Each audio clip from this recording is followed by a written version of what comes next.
billion of that is federal loans. The other portion of that is private loans. It's just too much. You came to school with a dream, with a desire to do something better for yourself, to better your life, to better your family. And what you got was an education, or at least what you're trying to get is an education. And at the end, those dreams, because you're dreaming big, right? You should be dreaming big. And if you're not, I encourage you to start. But those dreams come with a price tag. Sometimes those price tags are very large and they can follow you for decades. Okay? That debt does not define you. Do not let it define you. It is not here forever. When you get out of school and all of a sudden you're handed that little coupon book and it's time to start paying back your student loans, some of you may have a problem. The payment might be too high. Well, what YRefi does is we work with folks like that who have a student loan, they're in trouble, they get behind in their payments, and now they're looking for a solution. Until YRefi, there was no solution. The solution was very simple. You go into collections, get those collection calls, and they ruin your credit, and they chase you around for the rest of your life. That's not fun. What we're here to do is to fix it. We have heard the stories. We have heard the cries for help. And I got to tell you, talking to our borrowers, I've had the pleasure and luxury of talking to some of our borrowers and hearing what they have to say. And the stories, some of them are horrific. First time I heard a student talk about suicide, I thought, no, this is not the way it's supposed to be. That's why I say, do not let it be you. Do not let it define you. So when a borrower calls in, I'm going to tell you something really cool about YRefi. When you call in, what you're going to get is a live person, not a phone tree. How many people call places right now and beg for a phone tree? Yeah, no hands. Okay, and then the next thing you're going to get is some dignity. What does that mean? Well, that means we're going to listen to your story. We want to understand who you are, what you're going through, and how you're doing it so we can help you create a custom tailored plan built around your ability to pay and get you out of debt quickly, get that debt paid back so you can move on with your life and gain some financial security. That's who YRefi is. So I encourage you, if you're in that situation, you need some help, please take a moment, look us up. It's yrefi.com. Now, the other side of the story, capitalism, innovation, entrepreneurship. I think we can all agree that that's a good thing, in this country anyway. The only way we're going to get out of this problem, by the way, is by getting the government out of the lending business. Anybody agree with that? If we get the government out of the lending business and put it back into the capital markets where entrepreneurs and people who believe in that, in innovation and so forth, have the ability to fix the problem, if history's taught us anything, the problem will get solved. That's YRefi. That's my partner and I. That's why we did what we did. Now, what that means is, in order to do this, we did not want to take on any institutional capital. No Wall Street capital, no big dark money garbage, none of that. We raise all of our capital through independent individual investors, accredited investors, people looking to do well by doing good. What does that mean? Well, that means on the investment side, we pay a fixed interest rate from 6.5 to 10.25, depending on how long you want to be invested. Give you an opportunity to make some real returns while investing in a mission you can believe in. That is YRefi. So we invite you to take a moment, check us out at yrefi.com if you're a borrower. If you are a potential investor and you'd like to learn more about the YRefi mission, who we are, what we do, and all the fun stuff, look us up over there at investYRefi.com. Now, in closing, I'm going to say a couple of quick things here. Tonight you guys have a great speaker lineup. I'm sure that's why you're here, not to see me. You're here to see these amazing speakers. So I'd just like to honor those folks. In a minute, you're going to have Alexis come out. She's going to sing you the national anthem like you've never heard before, which is amazing. So I'm going to end by saying this. May God bless America. May God bless you. May God bless YRefi. And at the end of the day, God bless Charlie Kirk.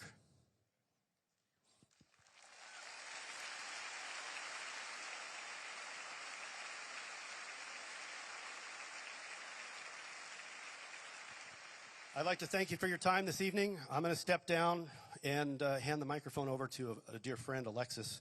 So get ready. Thank you.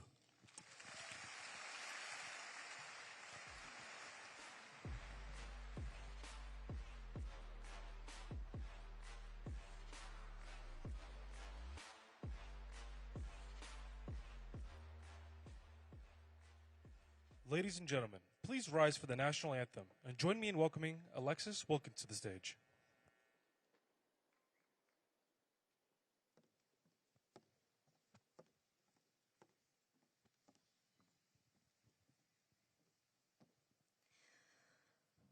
Oh, say, can you see by the dawn's early light what so proudly we hailed at the twilight's last gleaming, whose broad stripes and bright stars through the perilous fight o'er the ramparts we watched were so gallantly streaming, and the rocket's red glare, the bombs bursting in air, gave proof through the night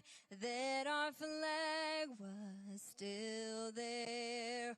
Oh, say, does that star-spangled banner yet wave o'er the land of the free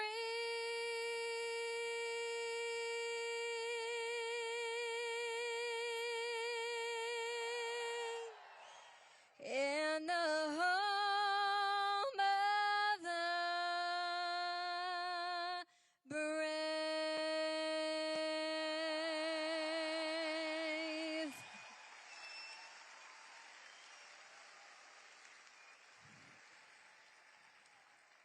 Thank y'all so much. Well, I'm Alexis Wilkins. I'm so happy to be here with y'all. Truly, what an honor. I know that a lot of y'all had to wait out in the rain, had to work really hard to get in here, so I'm so happy to be here with you. I have a long history with Turning Point, and I want to tell you kind of how I got here in my story, because it's really full circle for me. I mean, I always got emotional at Turning Point events. I always have. And then now, of course, there's this new layer that makes us all very emotional at Turning Point events. But for me, my story with Turning Point started when I was 17.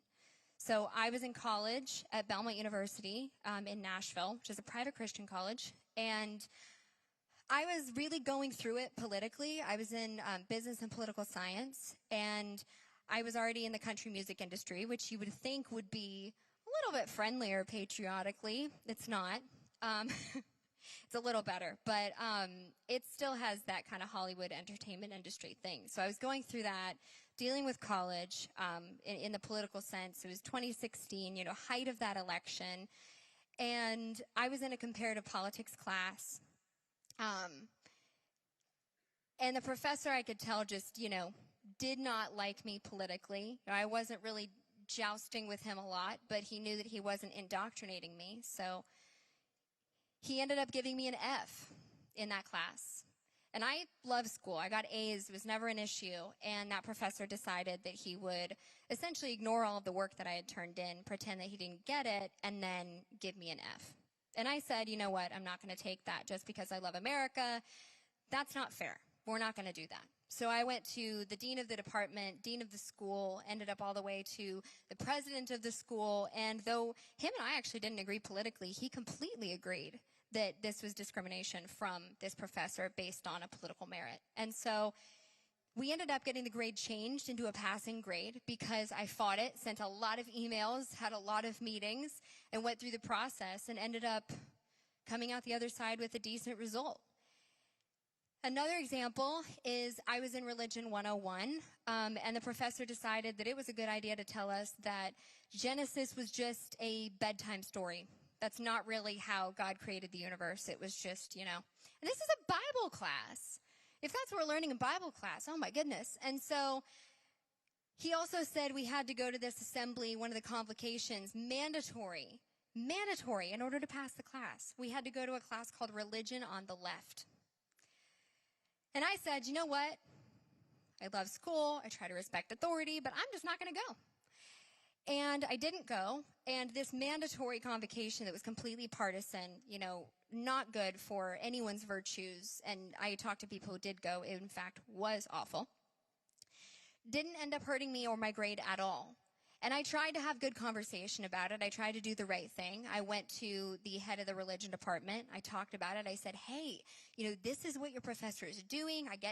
I'm just wanting to tell you because this didn't feel really in line with what I think that you want to accomplish here.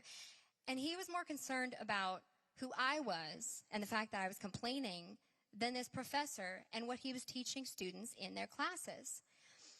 So I had a lot of experiences like this. My experience in college was very storied with things like this. I wrote papers that I watermarked and said, I do not agree with this, and then wrote additional addendums onto those papers just to restate my opinion.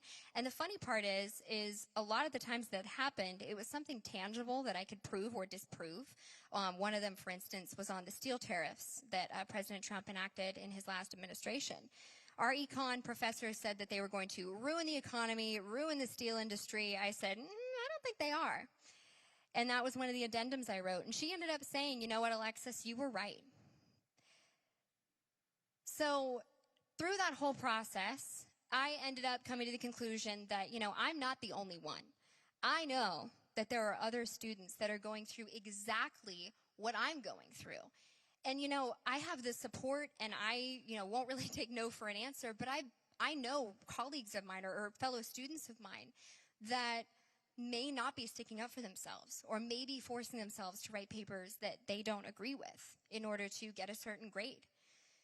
And so I was looking for a community. I felt like I, couldn't solve this problem by myself. And I go home, and of course I'm talking to my mom, and she says, honey, I saw this organization that was starting, that was really just coming up, called Turning Point.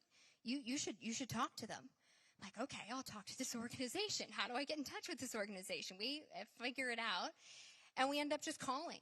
And this wonderful man named Bill Montgomery answers the phone, and he says, yeah, I've got this awesome guy, this kid, he's fantastic, he debates like a champion, he's so virtuous, he's incredible, and you know what, he's gonna change the world.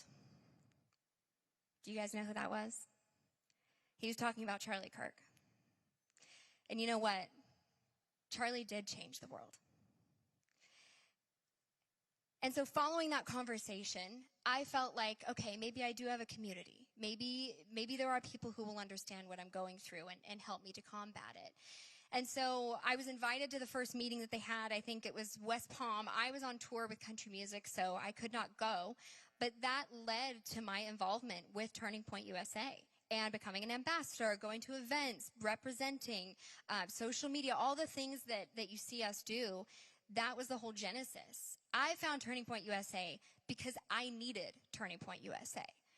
I was sitting in your exact seats, watching people speak, thinking, man, what can I do more? What can I be doing to make this world a better place? And even when it wasn't tied to a specific election, when it wasn't tied to a specific candidate, it's just you look around and I can empathize with how you feel, because you look around and you go, do I not fit in with kind of how this world is or what I see on social media?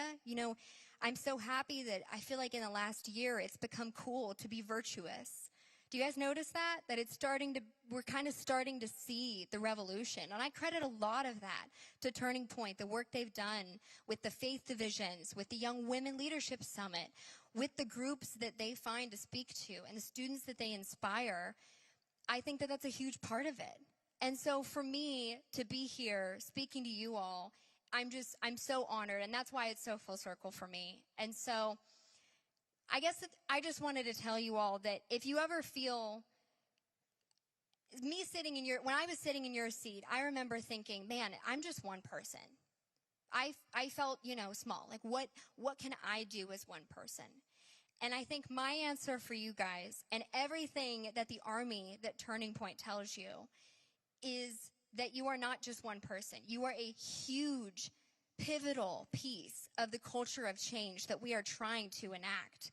You can go into your community. You can inspire other people to live differently, to stand up differently, to speak differently. You know, courage is contagious. It really is. And the fact that you can go into your spaces. You know, you might say, hey, it sounds as simple, but you might say, yeah, I'm going to the Turning Point chapter meeting tonight. And someone comes with you. People are just nervous to take this first step. And I think that if they have someone to guide them, it helps so much. And you really, you know, we talk about, I love the conversation that's going on about, that's starting about faith right now. And you really do need to go into your communities and become the salt and become the light and change the environment around you, because you are fully capable of doing that just by being exactly who you are and telling people the things that you believe in. So I am so honored to be with you here. Turning Point USA is fantastic. I am so happy to have been on this whole tour with them. Truly one of the honors of my life. And I'm honored to be here with you today. So thank you so much. Go forth. We have so much to do. We have a mission to carry out. There is so much work to do. And we need everyone in here to do it. So let me hear you guys.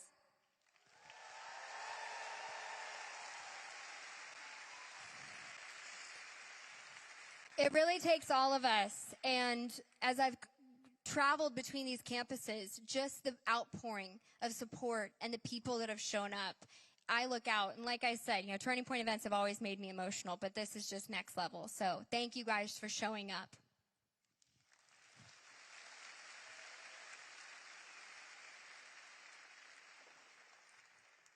Now I was wondering, y'all, and I promise you know it, will you sing one more song with me? Yeah? Don't be scared. You know it, I promise. If tomorrow all the things were gone, I'd work for all my life, and I had to start again with just my children and my wife. I thank my lucky stars to be living here today, 'cause the flag still stands for freedom, and they can't take that away. And I'm proud to be an American, where at least I know I'm free. And I won't forget the man who died, who gave that right to me. And I gladly stand up next to you and defend her still today. 'Cause there ain't no doubt I love this land. God bless the USA. From the lakes of Minnesota to the hills of Tennessee, across the plains of Texas, from sea to shining sea, from Detroit down to Houston and New York to LA, there's pride in every American heart, and it's time we stand and say that I'm proud to be an American, where at least I know I'm free. And I won't forget the man who died, who gave that right to me. And I gladly stand up next to you and defend her still today. 'Cause there ain't no doubt I love this land. God bless the USA.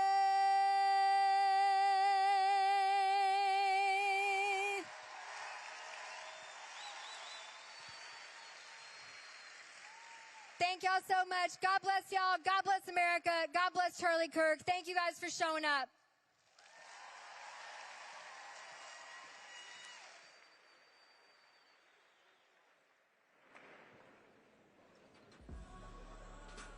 Please welcome to the stage Ole Miss Turning Point USA Chapter President Leslie Lockman.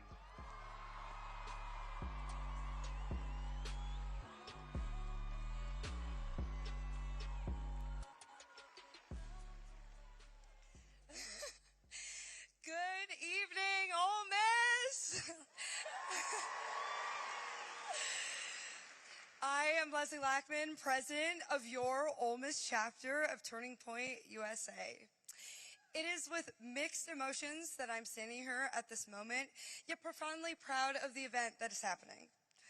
Thank you for coming this evening, and we are moved and motivated by the response from the Ole Miss students and community. In support of this event, the outpouring of kindness and encouragement has been fueled the planning of tonight. Let's also take a moment to express gratitude to the security and law enforcement, not only for their extraordinary assistance today, working to help keep us safe, but for the diligent and hard work every day, putting their lives on the line.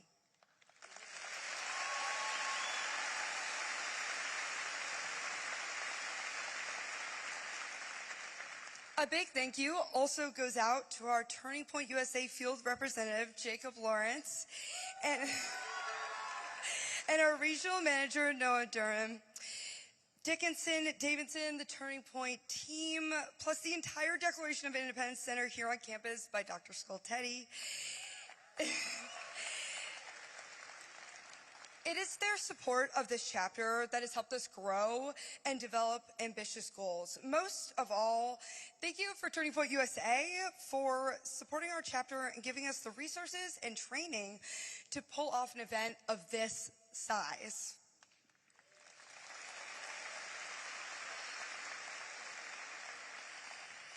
If you are at another university and are interested in starting a chapter, please go to turningpointusa.com/get involved today. We will quickly help you get plugged in to find a chapter. Finally, attend our biggest event of the year, America Fest, this December in Phoenix, Arizona. It is an event you won't want to miss. In July, fellow student and Turning Point treasurer Symphony Greer and I traveled to Dallas for the Turning Point Women's Conference, where we were moved by many speakers like Riley Gaines, Erica Kirk, and Charlie Kirk. It was there from that stage that Charlie called out to Ole Miss as an example in response to a question. In the following weeks, I did everything I could to get our university to invite him as a speaker, figure out how to fund it, and make Oxford, Mississippi a stop on his tour. And guys, we're here.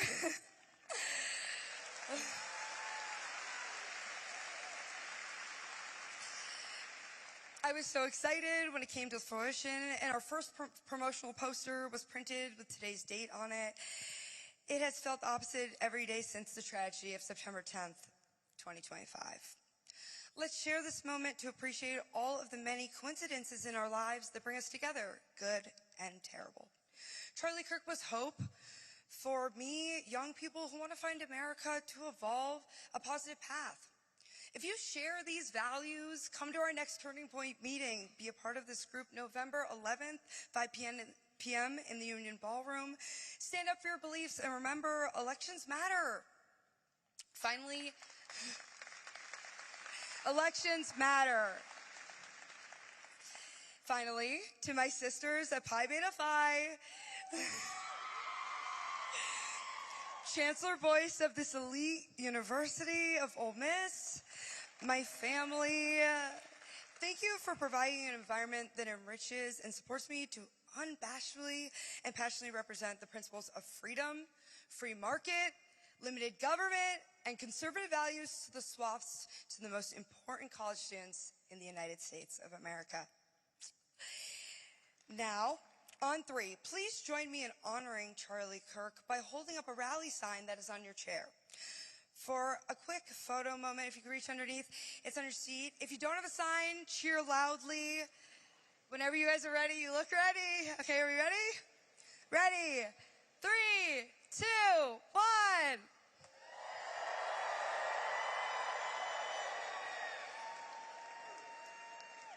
Thank you, guys.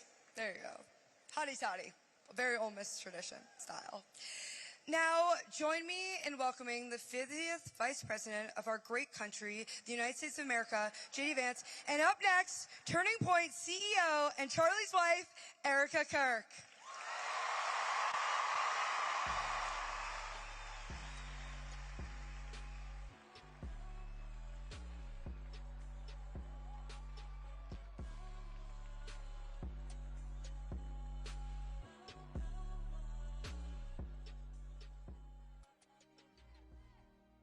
When you make that covenant with the Lord on that altar, don't let that fire burn out from the altar. That love is so special and so powerful.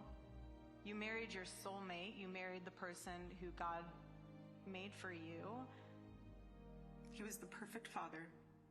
He was the perfect husband. Charlie always believed that God's design for marriage and the family was absolutely amazing, and it is.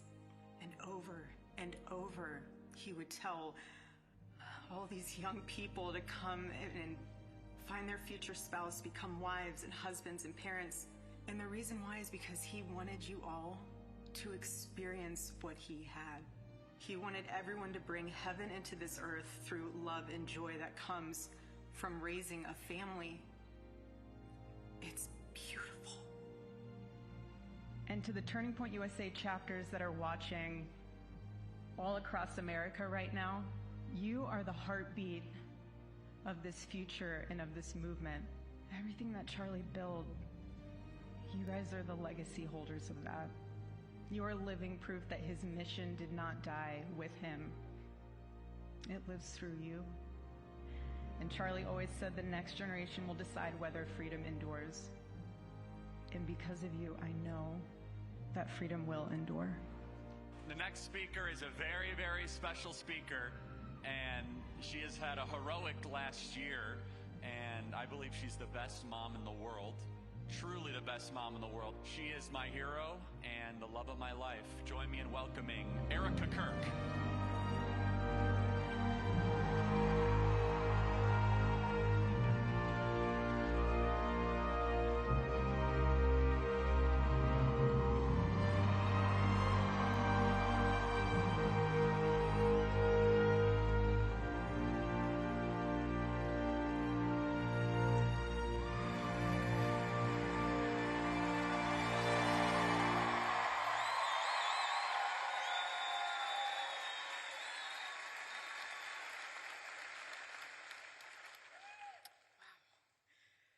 Good evening, Ole Miss.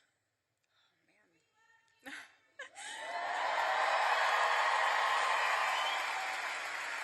Love you guys, too. Oh, it's hard not to cry after watching that. I haven't seen that portion of him saying that video since that day happened. But Charlie, when he came onto campus, he loved to immerse himself in the culture of the campus that he was in.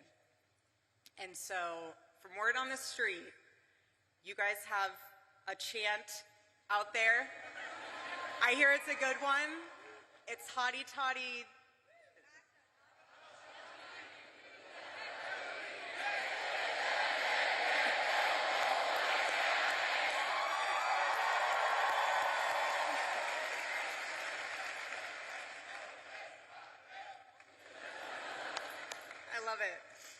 I love it, but it's a tremendous honor and blessing to be on stage today, and this is what Turning Point USA is all about.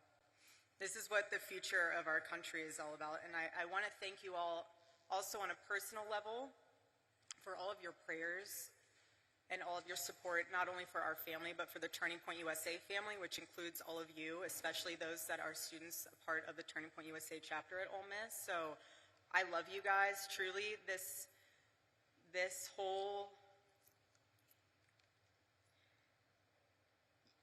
you guys have no idea how helpful it is to have all of you in my life, because you help me feel even more deeply connected to my husband.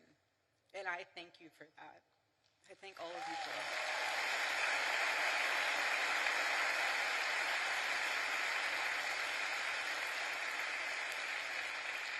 And I say that also because you guys are the heartbeat of Turning Point USA. You're the heartbeat of this organization, and every time we were at an event, especially one that Charlie was speaking at, he would always ask beforehand, he would always ask Mikey or the team, he'd say, who in the audience is a Turning Point USA chapter leader or chapter member? And whenever there was a student there, he would stop everything before the event and he would sit down with them.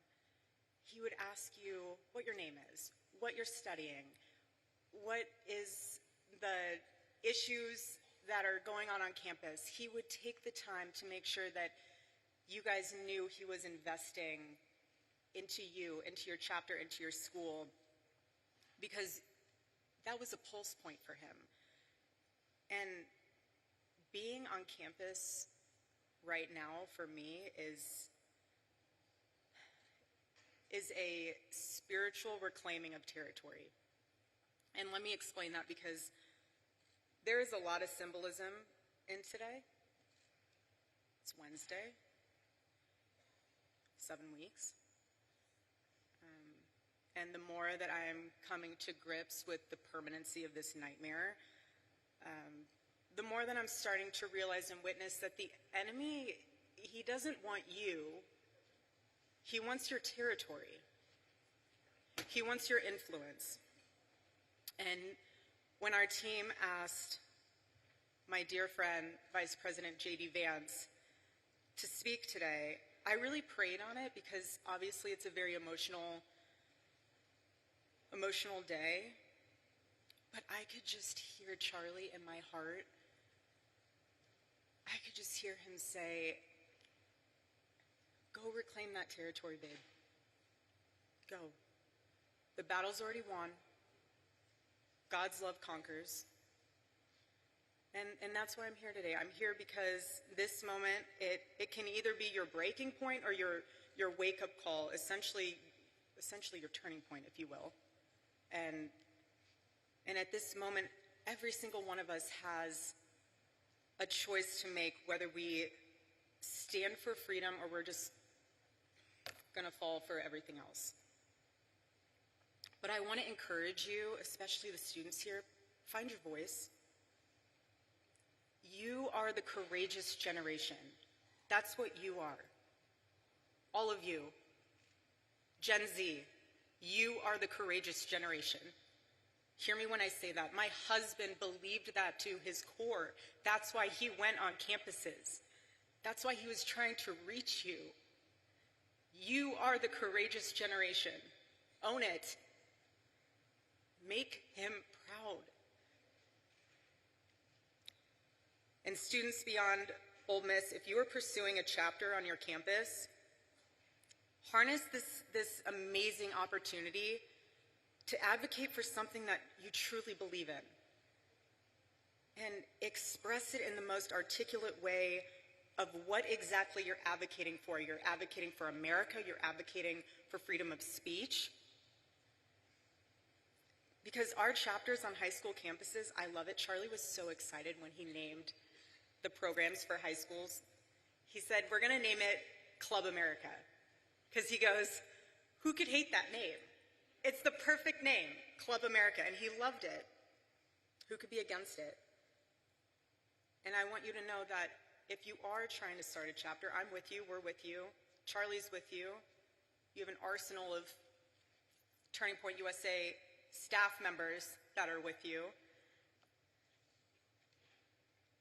But I also, what I've been able to sit back and witness is the leaders that have stepped up to ensure that chapters can happen.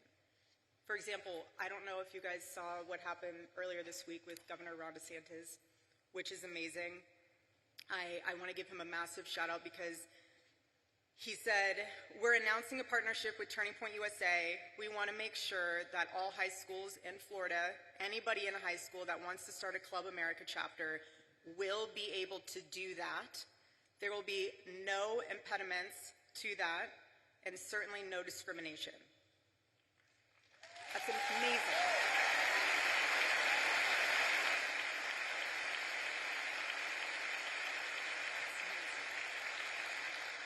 And then also, Governor Youngkin.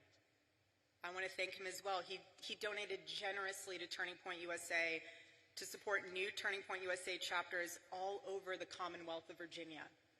How powerful is that? It's amazing. I'm so grateful.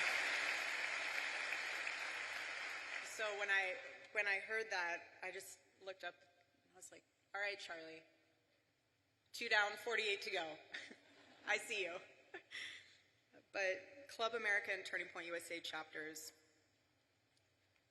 if you're wondering what those values are, it's life, liberty, and the pursuit of happiness, and that's what our country was founded on. And when you succeed in establishing that chapter, I want to commend you, because that experience will leave a mark on you that will influence every choice that you make for the rest of your life and generations to come. Earn your voice. Charlie loved the word earn. Earn your voice. This is about your legacy. Each one of you in this room, everyone watching, when you earn your voice and you stand up for what is right, that is a part of your legacy, your family's legacy, just as much as it is part of Charlie's legacy. Don't forget that. Don't ever forget that. Because if there's one thing I've learned, especially being with Charlie for the past 7 years, it's that the hope we're looking for is not found in Washington. It's not found in media. It's right here. All of you. This is the hope. And he saw that. He saw that. It's in stadiums like this.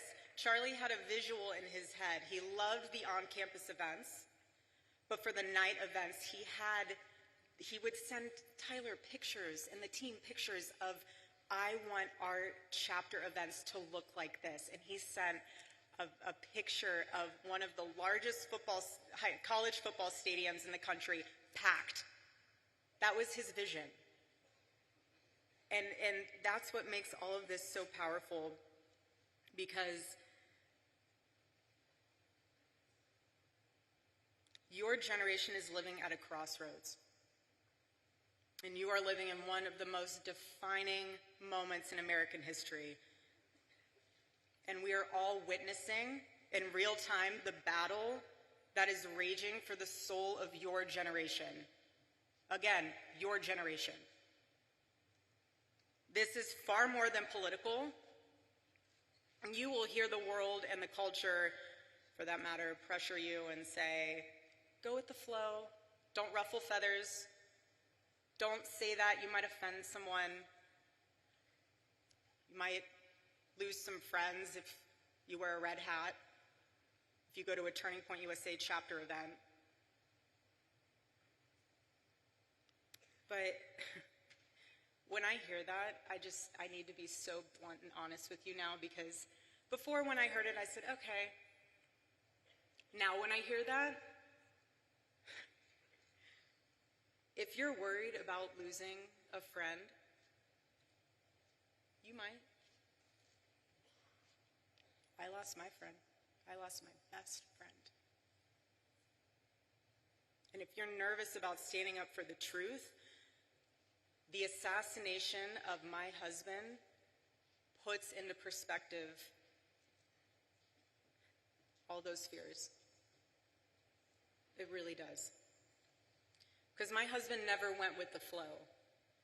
He swam in the streams of significance. And Charlie knew so deeply to his core that comfort doesn't change the world. And you cannot influence the world when you look like it. The enemy of truth doesn't need to destroy a nation overnight. He just needs to convince people that truth no longer matters. And the enemy thrives when Christians don't speak up, when citizens don't vote, when students don't think for themselves.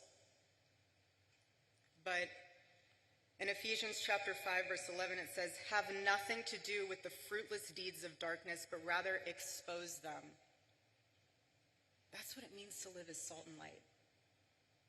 To bring flavor to a world gone bland, and clarity to a world that lost its way and it's lost in confusion, because Christians are called to go into the public space to correct error with truth, and that's what my husband did. When he would sit there with his microphone, I got to watch this evolve over the years. At first, he would hold the microphone the whole time. He would listen, then as the years went on, he would put the microphone down, and he wasn't listening, he was hearing. He was absorbing what the students were saying and what they were asking. He was engaging. He was calm. He wasn't combative. He never insulted. He just wanted you to think. Again, like I said, he never told you what to say. He just wanted to challenge you so that what your convictions were, you actually understood why you had them rather than they being talking points because your professor told you so or your friend told you so. He wanted the best of you because he demanded the best of himself. And Charlie would say this all the time: your rights don't come from the government, they come from God. And he knew what every founding father knew, and nearly almost every university has forgotten, that you cannot have freedom without virtue, and you cannot have virtue without God.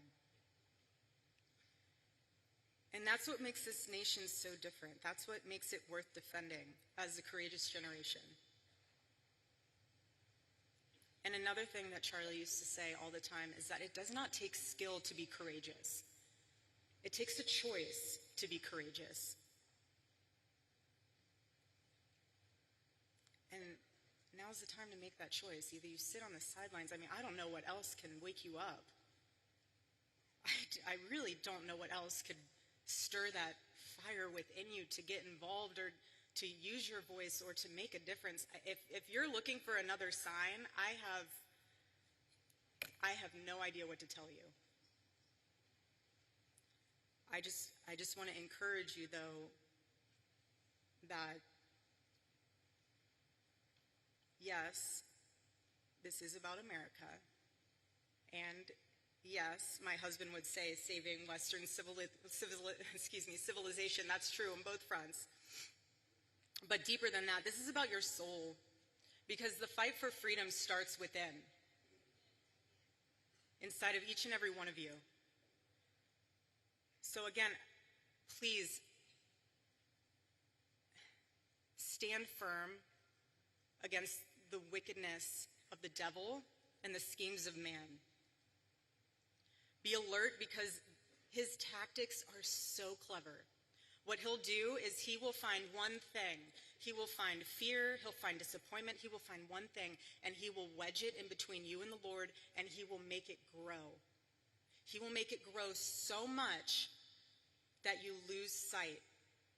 It becomes this, almost like an eclipse, where the truth is hidden behind it. And yes, the light's still there, but you can't see it anymore. That's the enemy's tactic. And the bottom line is that the enemy doesn't need to change your theology. He just needs to change your vision. And if he can get in your head and blur your vision and distort your vision, he'll do whatever he can. But what the enemy forgets, though, is that the presence of a shadow is proof that there is light. He forgets that. And Charlie's murder might seem like we're standing in a shadow, as if death was the victory meant for the enemy, but looking around in this arena, you are proof that this light of truth burns so brightly. So brightly.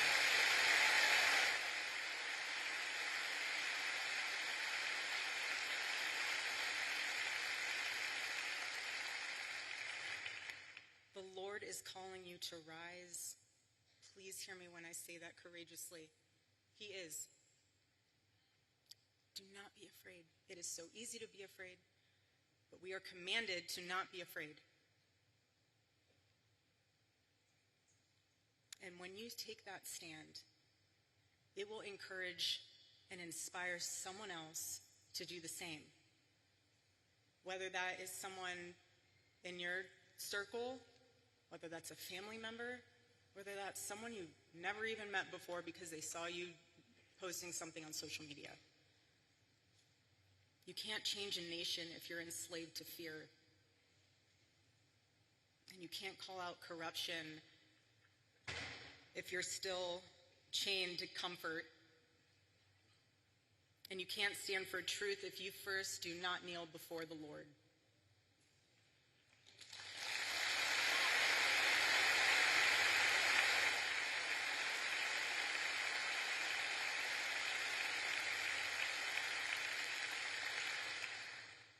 And I know I keep saying it, but I'm trying to drive home a point with you all being labeled as the courageous generation, because this generation will decide if America remembers who she is or if she'll forget. And I believe with all my heart that God placed you here now in Ole Miss, not by accident, but by assignment. There is no mistake that you are here in this stadium and arena today. No mistake. God doesn't make mistakes. Doesn't make mistakes. And when being on this campus, I think of 18-year-old Charlie, who would always say, you know, when I started this, I had no money, no connections, and I had no idea what I was doing. But what he did know what he was doing was that he was obeying the Lord. He was obeying what the Lord had placed inside of his heart to fight for.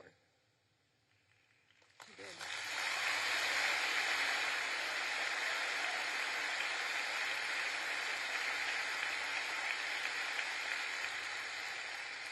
And he persevered. He persevered, and look what he left us. Look what he left us with. He didn't leave us empty-handed. He built a machine, and all of you are a part of that. Again, the heartbeat of Turning Point USA. That's what happens when you obey the Lord. A movement like this, it becomes unstoppable. It becomes the revival that it is. And I just want this to be the generation that says, we will not apologize for loving our country first. We will not be silent about our faith. We will not back down when the world tells us to kneel, because we bow only to the King of Kings.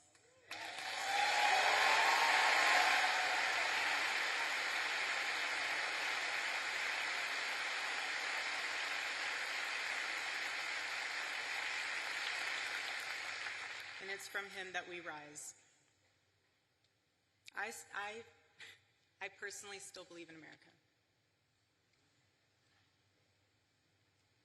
I still believe in her founding. I still believe in her future. I don't care if people think it sounds crazy, but I still believe that our nation can heal. But we can't save a country that we're too afraid to defend. We can't.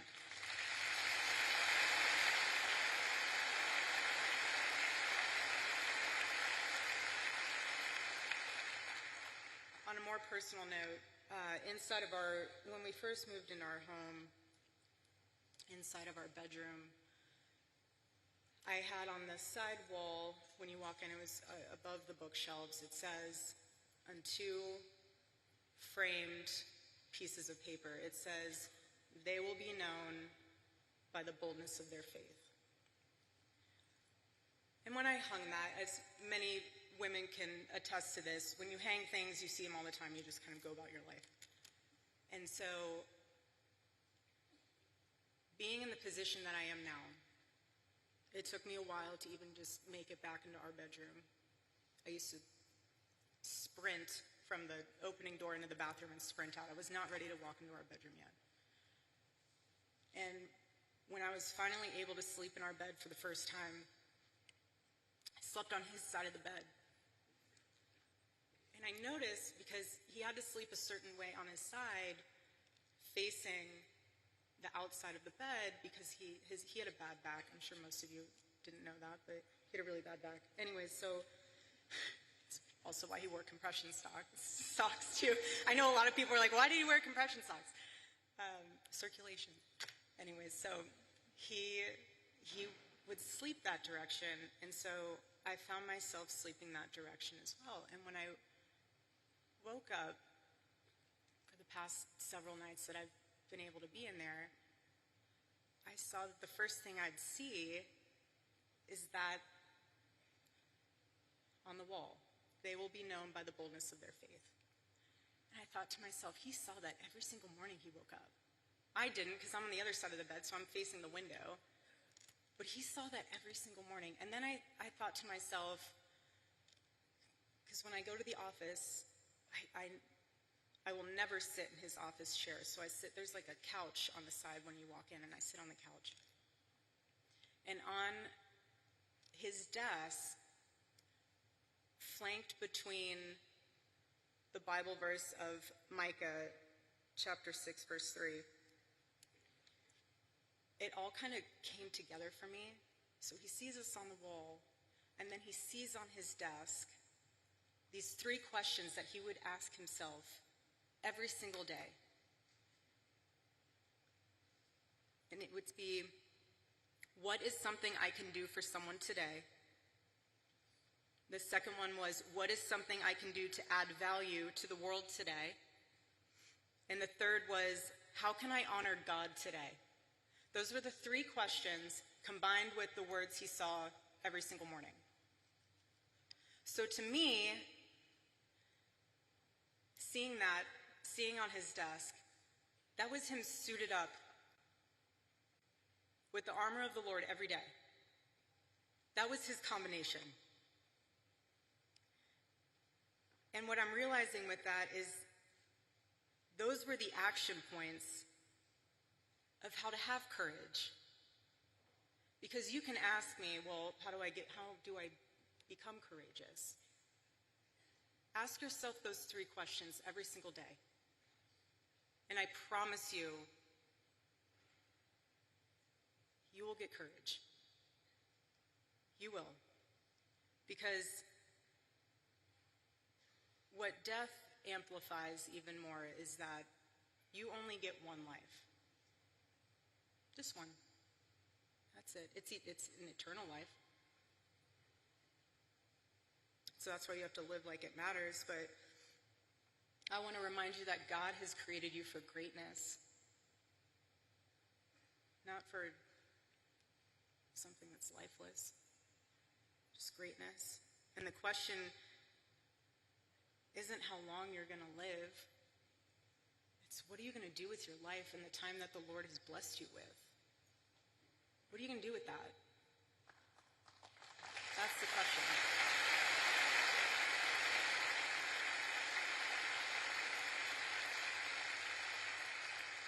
And when you get to the end of your life, will the Lord be proud of what you stood for? Will you be able to say that you ran the race, that you fought the good fight? Or will you realize that you wasted your time that the Lord has blessed you with chasing after things that didn't even matter? Hold that into perspective. And remember, being the courageous generation that you are, stand up for the truth, defend life, love your family fearlessly, love your spouse fearlessly, love this country, defend her, and serve our God. And don't think that it's someone else's role to do it. You do it. You do it. Do it for Charlie. Do it for Charlie.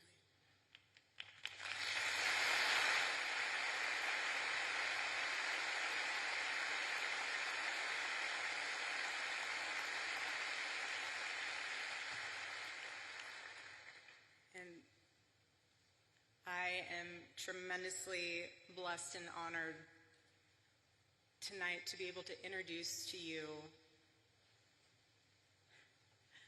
a very, very dear friend and his wife. They incredible. And I see no one will ever replace my husband. No. But I do see some similarities of my husband in JD and Vice President JD Vance. I do. And that's why I'm so blessed to be able to introduce him tonight, because he understands the fight that we're up against, and he can articulate that in a way that transcends race, that transcends demographic backgrounds. He's an amazing man. So please help me welcome to the stage Vice President JD Vance.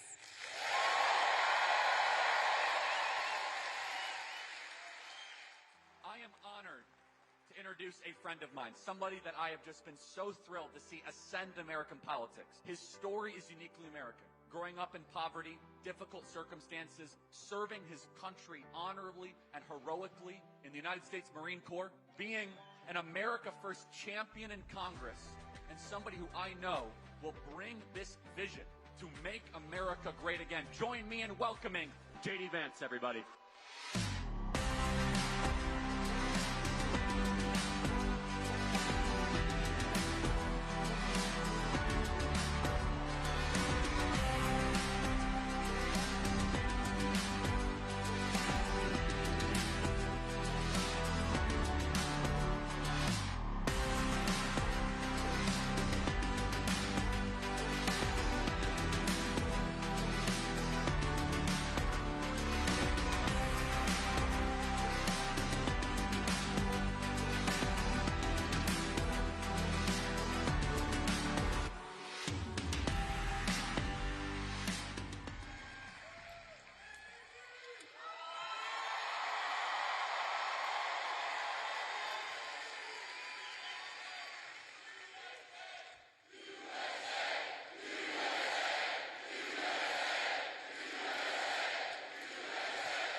Oh, Miss, I got a question.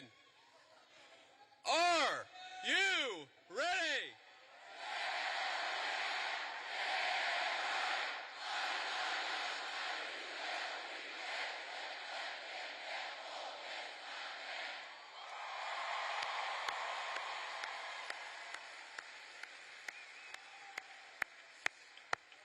Wow, that was impressive. They told me that would be impressive, and they were exactly right. So let me say a few words of thank you first to my dear friend and the widow of my dear friend Charlie Kirk. Erica, you have been such an amazing inspiration to the entire country. How much do we love Erica Kirk? She's done a hell of a job.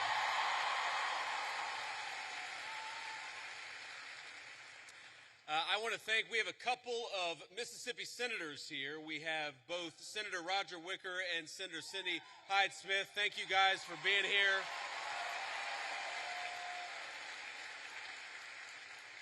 We have the governor of Mississippi with us. We got an all-star crowd here. Governor, thank you for being here.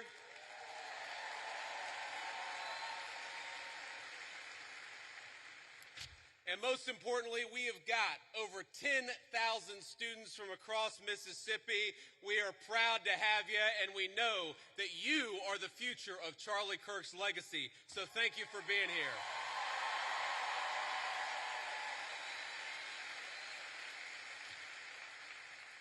You know, I got this whole speech written, and I'm not going to deliver any of what I had written. I'm just going to speak from the heart, because that's what Charlie would so often do. And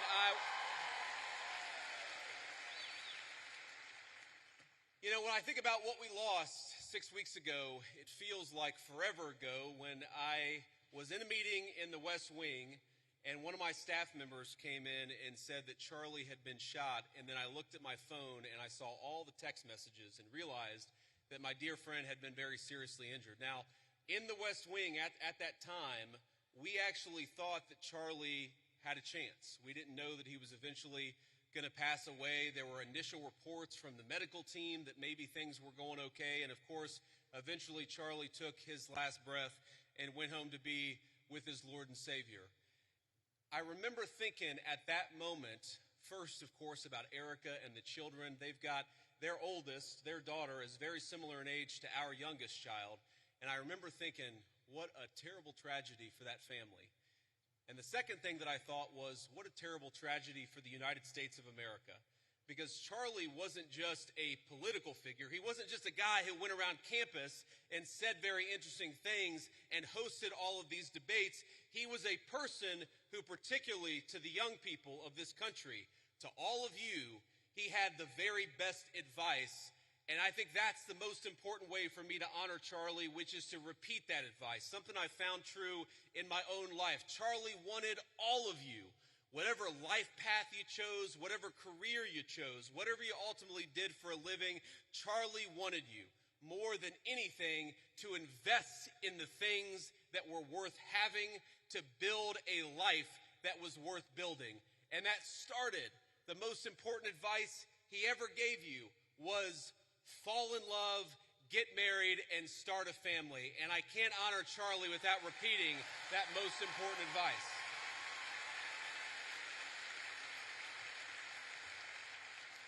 Now, most of you are probably too young to have found the person you're going to spend the rest of your life with. Some of you are lucky enough to have found that person already.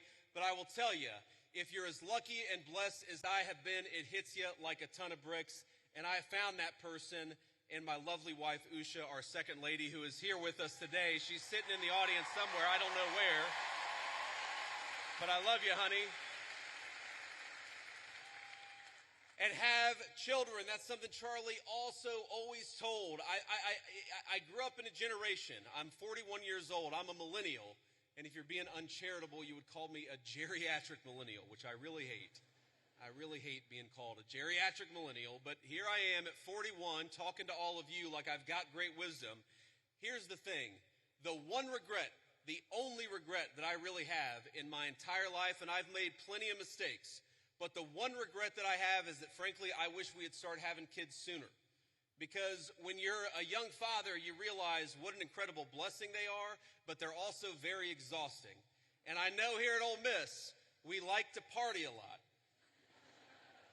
And I know at Ole Miss, occasionally some of you will have a few drinks on a Friday or Saturday, or hopefully not a Tuesday night, but I'm sure that happens from time to time here in SEC country. But here's the thing.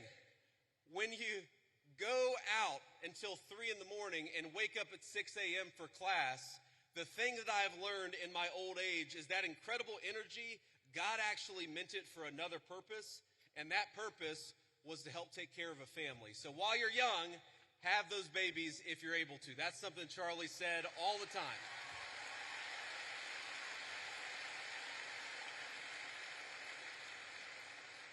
But if you think of that advice, Charlie wanted you to get married. He wanted you to fall in love. He wanted you to build a family. He wanted you to find a vocation. That was the advice that he gave on campuses. But that's not just about you. That's also about our country and about our government. Because while you have the freedom to live life as you so choose, I have got a responsibility as your vice president to make the American dream as accessible as possible.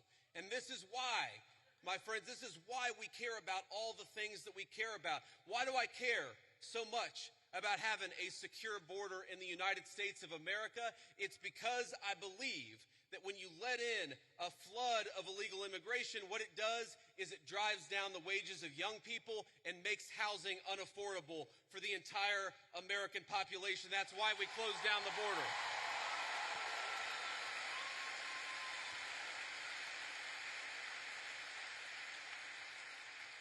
The left will say our immigration policy is about hating immigration, hating immigrants. We don't hate anybody. We love our fellow citizens, and because we want them to have the American dream, we shut that border down the very first day that Donald J. Trump was the President of the United States.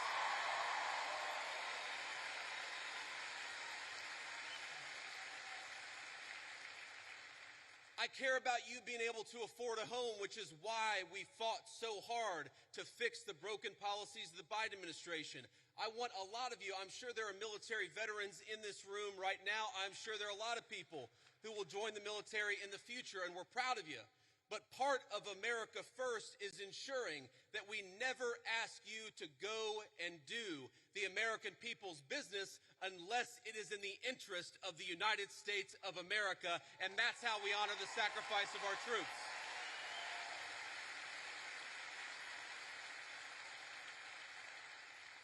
And that's why, my friends, that's why we care so much about free speech, as Charlie lived and died for the basic principle that we ought to be able to talk about our differences, we ought to be able to debate them, and we ought to have faith that the best way to make sure that the best idea wins is to actually just have a discussion. And that is what this event is all about. That is what Turning Points USA is all about. And I am so proud, and most of all, I'm so grateful to each and every person, whether you're a Republican or a Democrat, for coming out and honoring one of the most important parts of Charlie's legacy, because we're going to have a discussion tonight, and that's what Charlie would want us to do.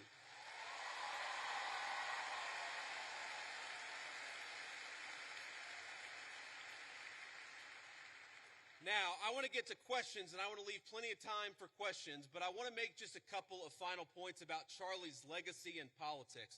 The most important thing about Charlie is that he was a great husband and a great father. Erica told me probably 12 hours after Charlie had been pronounced dead, she was just absolutely devastated. She was unable, you know, if you've ever known anybody who's grieving, sometimes it's unable, they're unable to even hold a single thought for more than a few seconds. And what Erica told me, and I'm going to get a little emotional, is that she said that Charlie never yelled at her, he never cussed at her, and that to me is a great legacy to leave as a husband and a father, for your wife to be able to say that my husband was always good to me, and Charlie was a good man.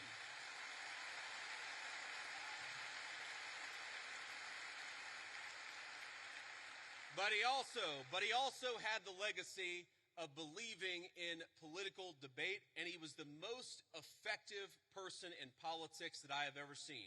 And by the way, that's not because Charlie always agreed with me and the president's policies. I remember one time in particular where Charlie Kirk called me, and guys, he was mad.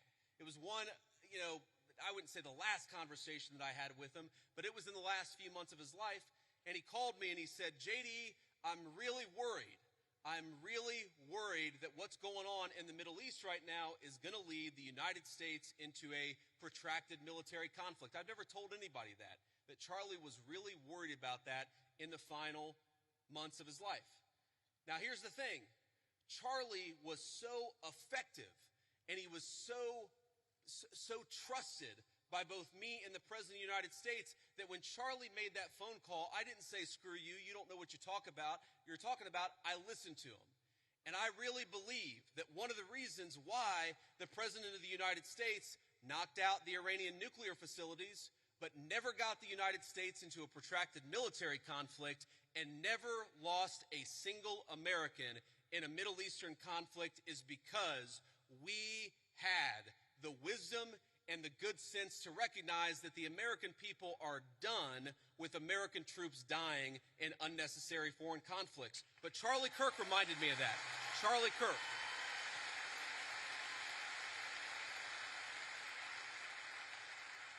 So that was a great moment for our country. It was a great moment for my friendship with Charlie Kirk, because friendship is not just about telling everybody what they want to hear. It's not just about agreeing with everybody all the time. It's about having the trust in another human being that you can tell them they're wrong and actually encourage them to change their mind. Or in that case, not necessarily even tell us that we were wrong, but make sure that we were thinking about all the options. And of course, under the president's leadership, we were doing exactly that. But Charlie was so good at that. And I think that's one of the ways in which I want all of you to honor your legacy. Obviously, you care about our great nation or you wouldn't be here. A lot of you will go on to become future leaders in business or in politics. A lot of you will run campaigns. A lot of you will work on campaigns. A lot of you will be future leaders. There might even be a lowly future vice president of the United States in this very room. But here's the thing that I want all of you to remember. Charlie wasn't effective just because he had opinions. A lot of people have opinions. Charlie was effective because he was courageous, because he worked very hard, and because he made his vision a reality. And so if you care about this country, as I know all of you do, don't just complain about social media. Get up and get involved in a campaign.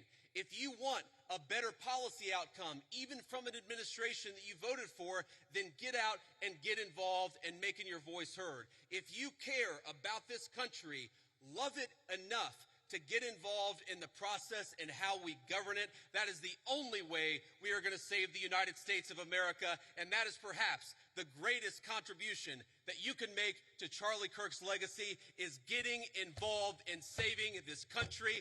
I'm in the fight, and I know every single one of you are with me. God bless you, and thank you for having me.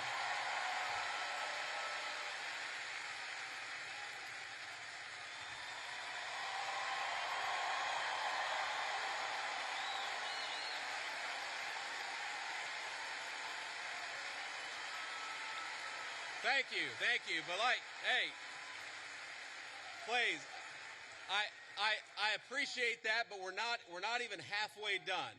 So here's I don't know what you're saying, but it sounds awesome.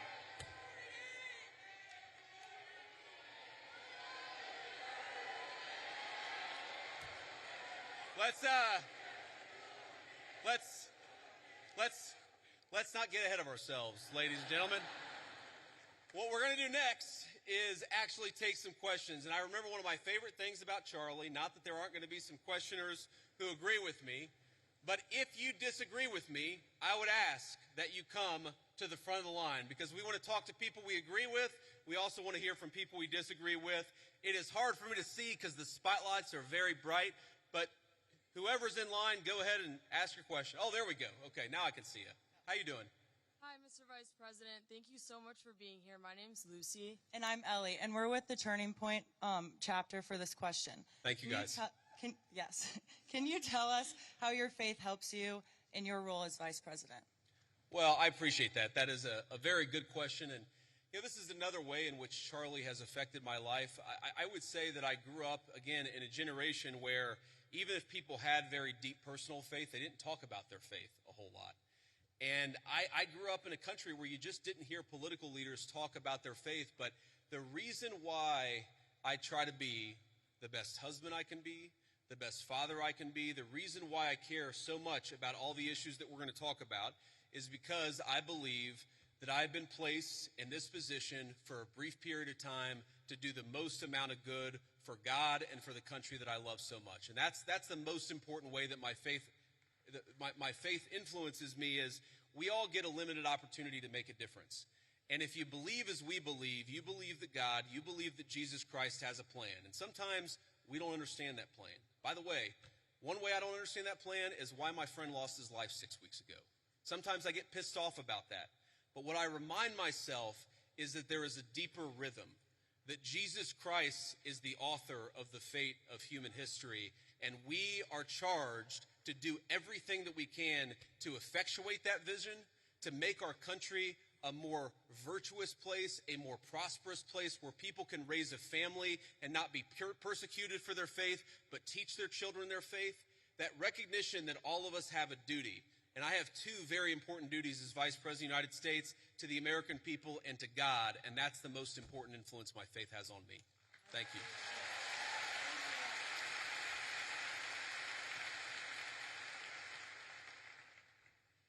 I understand your view on illegal immigration is it should be a top priority, strengthening our southern borders and fighting the massive drug trafficking that's taken place while securing jobs for the working class Americans. Also, deporting every single person who's invaded our country illegally, which I 100% agree on. My question to you is, what is your view on legal immigration? Personally, I have a girlfriend who's studying in America off a visa. Our hope is eventually getting a green card. So what is your view on legal immigration? Should we reduce it? Also, what is your plan for a merit-based system? Yes, sir. Well, I appreciate the question. And look, my honest view is that right now, America, thanks in part to the Biden border invasion, but also thanks in part to a lot of bad immigration policy, right now, we have let in too many immigrants into the United States of America. That is just a fundamental reality. Now, look, legal immigration is complicated because we let in about 1 million legal immigrants into the United States of America every single year, and I think the evidence is pretty clear that a lot of those immigrants are actually undercutting the wages of American workers. It's one of the reasons why the President of the United States, and a lot of us in the administration have encouraged H-1B reform, because if you look at the H-1B visa, what it's supposed to be is that you have a super genius who's studying at an American university, who's working at a great company. You want that super genius to stay in the United States of America and not go somewhere else. What it's actually used to do is hire an accountant at a 50% discount to an American citizen. I don't think that we should be hiring accountants from foreign countries when we've got accountants right here in the United States that would love to work for a good wage.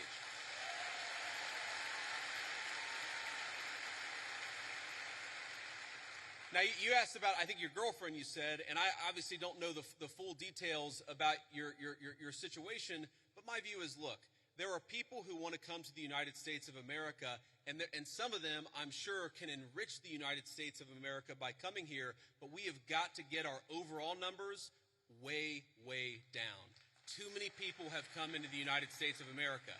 I am married to the daughter of immigrants who came to the United States in the 1980s. I do believe that some immigrants, many immigrants do in fact enrich the United States of America, but here's the problem. We don't even know how many illegal aliens we have.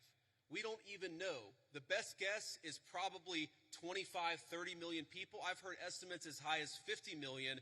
When something like that happens, you've got to allow your own society to cohere a little bit, to build a sense of common identity, for all the newcomers to assimilate, the ones who are going to stay, to assimilate into American culture. Until you do that, you've got to be careful about any additional immigration, in my view.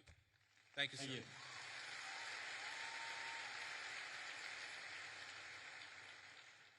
Hello, I have a question about Israel and Trump's policy towards it. Do you think it's a conflict of interest for Miriam Adelson, an Israeli donor, to give millions of dollars to his campaign, and then Trump have pro-Israeli policies? Well, if you're asking, do I think the President of the United States has a conflict of interest? No, I do not, because I know how the President of the United States makes his decisions, and I see it behind the scenes. Now, as the President himself has said, Miriam Adelson, who, by the way, I know, and I have a very good relationship with her, she is very clear about the fact. She doesn't hide the fact that she really loves Israel, and that is part of what motivates her political giving. That is a reality. At the same time, the President of the United States is America first through and through. And let me give you just a couple of examples of this. Number one, we have heard from some pro-Israel voices, some people who really love the state of Israel, that they don't want us to have a relationship with certain Middle Eastern countries. Well, the president, his attitude is, we need to build relationships with any country where we have shared interests, and he's going to do it if it's in the interests of the American people, and he's done exactly that. Number two, there were people, and I remember this criticism of the President of the United States, I just raised it in the context of a conversation that I had with Charlie. I remember when people said that the President of the United States was going to get us into a multi-100,000 troop regime change war for Israel. This was 4 months ago, this was 6 months ago. Now, the people who accused the President of the United States of wanting to get us into a regime change war for Israel, I wonder if they stepped back and said, you know what, we were wrong about that, because the President of the United States did not want to get us into a regime change war for any other country. He wanted to knock out a nuclear facility and get everybody back home, and that's exactly what he did. So I understand there's some frustrations out there, but I think the President of the United States, more than any president of my lifetime, is willing to stand up to anybody if he thinks it puts the interests of the American people first. Thank you. Hello, Vice President Vance. How you doing? Good. I have a question. Do you condone large private corporations such as Palantir hoarding data caches on U.S. citizens? No, I don't condone it. And here's the thing. So I get asked about Palantir a lot because there's this internet meme out there that somehow I am super in bed with Palantir. And here's the thing that I'd say about this. Palantir is a private company. They sometimes do a useful service, and sometimes they're going to do things that we don't like. You should be demanding that your representatives do two things when it comes to Palantir or when it comes to any other technology company. Number one, protecting your data.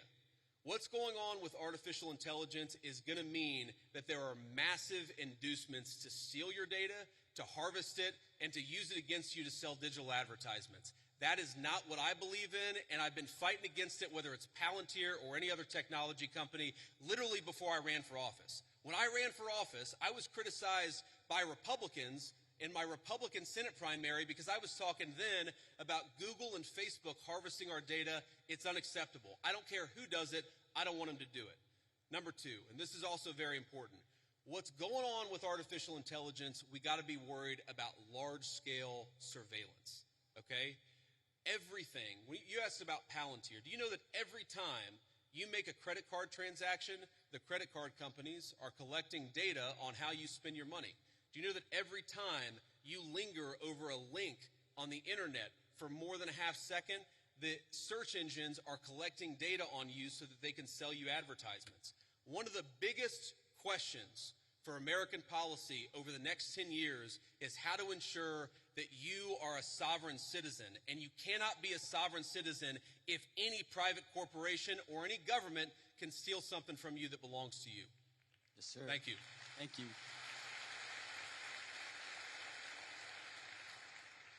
Vice President JD Vance, good evening. Thank you. My question is, the Republican Party, they stand for the right to bear arms. A lot of things the founding fathers really made a priority. Sure. And I feel as if requiring Christianity in public schools goes against the founding fathers' wish of freedom of religion. What do you think about that? Well, I guess, who is saying that we require Christianity in public schools? Just from what I've seen on the media and the news, it seems like the Trump administration had wanted to make praying in schools and Christian values incorporated. Well, look, I think Christian values are a good thing, and I'll talk to you about why I think that's a good thing. But that's separate from forcing people to pray, which I don't think that anybody, certainly no Christian that I know, would ever support or ever endorse. And let me just say something generally about all the people. I see there's a big line, and I hope I can get to everybody's question. I remember when I was a sophomore in high school, I went to an event at my church, which was a book signing with Oliver North and Sean Hannity, the Fox News host. And this was back before, this was, I guess, 25 years ago. And so neither of these guys was maybe as big as they are today. And I remember standing in line, and I'm about to say hello to Oliver North and Sean Hannity, and I remember thinking to myself, I was so nervous, all I need to do is shake their hand, give them a firm handshake, and tell them my name. That's what I'm thinking. Firm handshake, tell them my name. Firm handshake, tell them my name. And I get to the front of the line, and Sean Hannity looks at me, and he says, "How are you doing?" And I totally panic, and I go, JD. Because I had rehearsed shaking and saying my name. My point is, I admire your guys' courage, and please don't be nervous. If you need to work through a question, think about it, speak it. We're all here to have a nice conversation, and we're all supportive of it. Here's the thing when you talk about forcing, I'm going to answer your question, forcing Christianity, forcing people to pray. There's a liberal idea out there that I think is wrong, and that's that liberalism is the source of freedom of religion. And actually, if you go back to the original founding documents of the United States of America, if you go back to the Anglo legal tradition well before there was ever a United States of America, what you find is that freedom of religion is actually a Christian concept. And the reason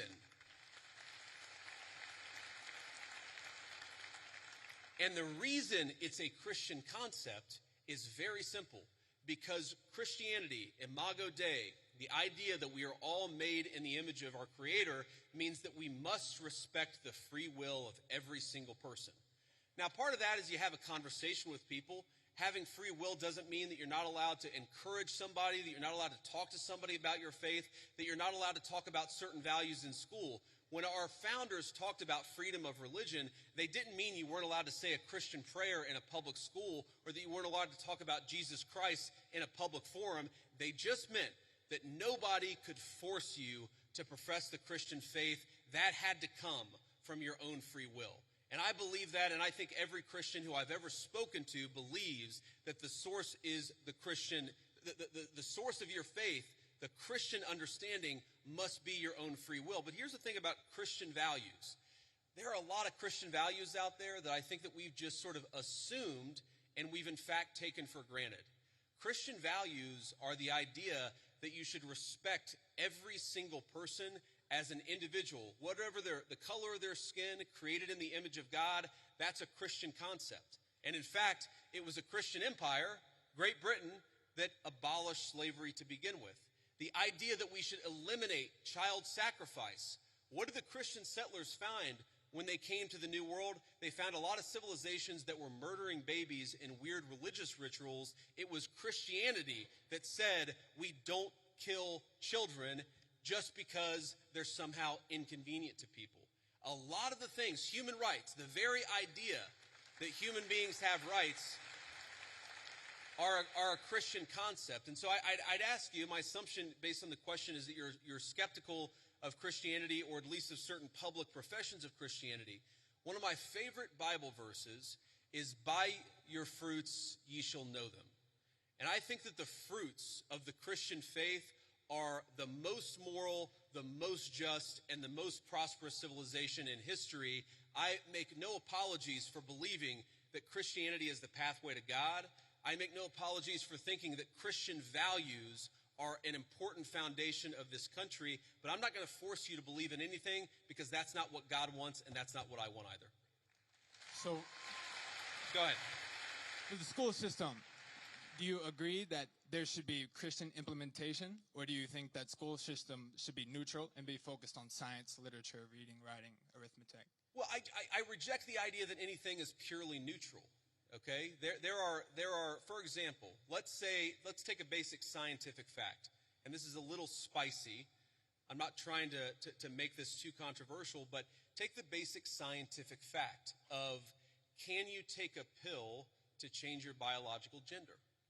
Okay, now that's something that 15 years ago, quite literally, every single scientist in the Western world would have said, absolutely not, that's crazy, and now people will.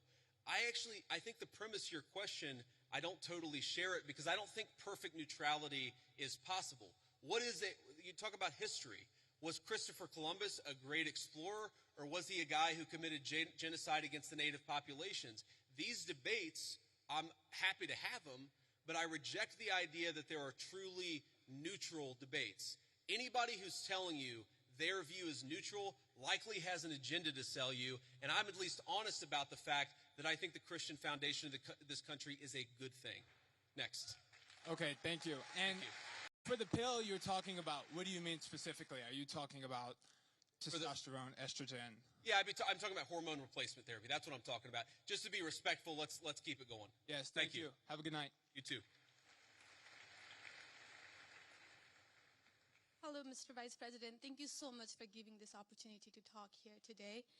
I did not agree with many of the things that you said right ahead of this, but I don't think that's my point to discuss here. What I want to ask is, you are married to a woman who is not Christian. In her Wikipedia, I just looked it up. I wanted to know what her faith was. I didn't know this before. But she still calls herself Hindu.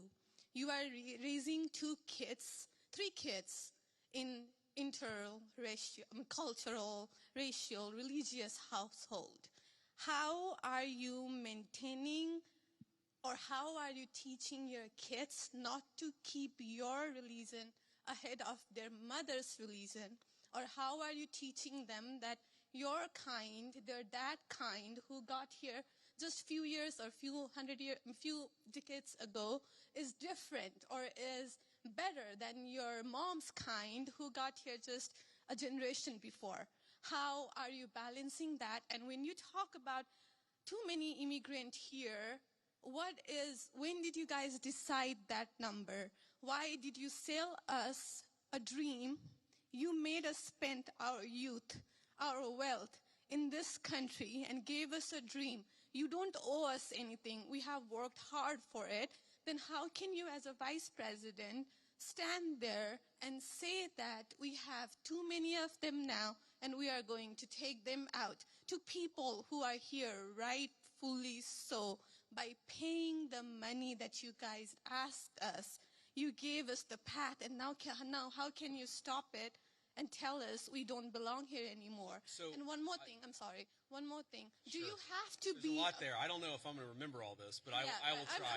I'm sorry. I had to say all of this, and please take it with due. I mean, I'm saying all of this with due respect. Go ahead. Please. I have no intention of causing a scene here or anything, but we're not close to causing a scene. Don't worry. But we talked about Christianity, all of this. I'm not even Christian, and I'm here standing to show support. Why are we making Christianity one of the major things that you have to have in common to be one of you guys, to show that I love America just as much as you do? Why is that still a question? Why do I have to be a Christian? Okay.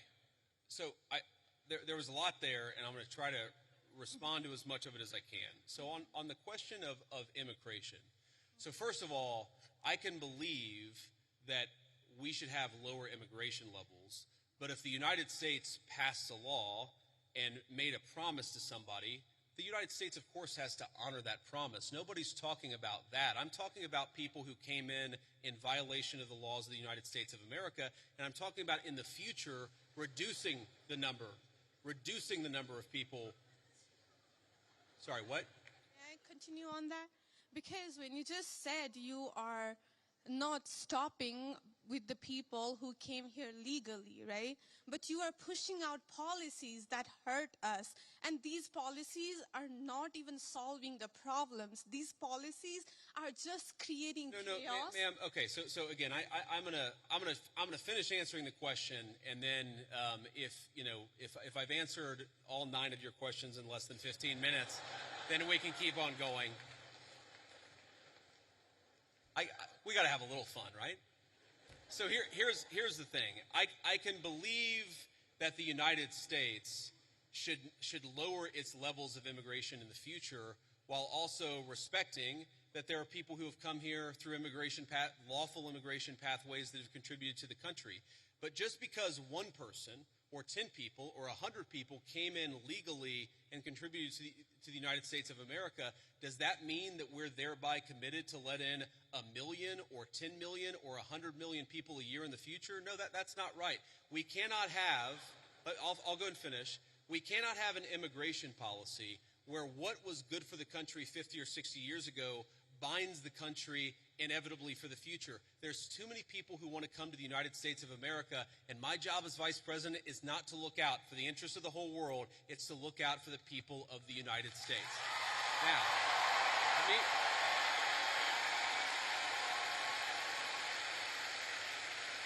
Now, you asked a personal question about our interfaith household. And yes, my wife did not grow up Christian. I think it's fair to say that she grew up in a Hindu family, but not a particularly religious family in either direction. In fact, when I met my wife, we were both, I would consider myself an agnostic or an atheist, and that's what I think she would have considered herself as well.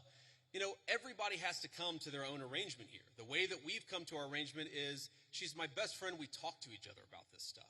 So we decided to raise our kids Christian. Our 2 oldest kids who go to school, they go to a Christian school. Our 8-year-old did his first communion about a year ago.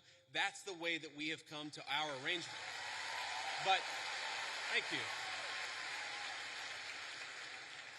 My 8-year-old was also very proud of his first communion. Thank you, guys. I'll tell him that Old Miss wishes him the best.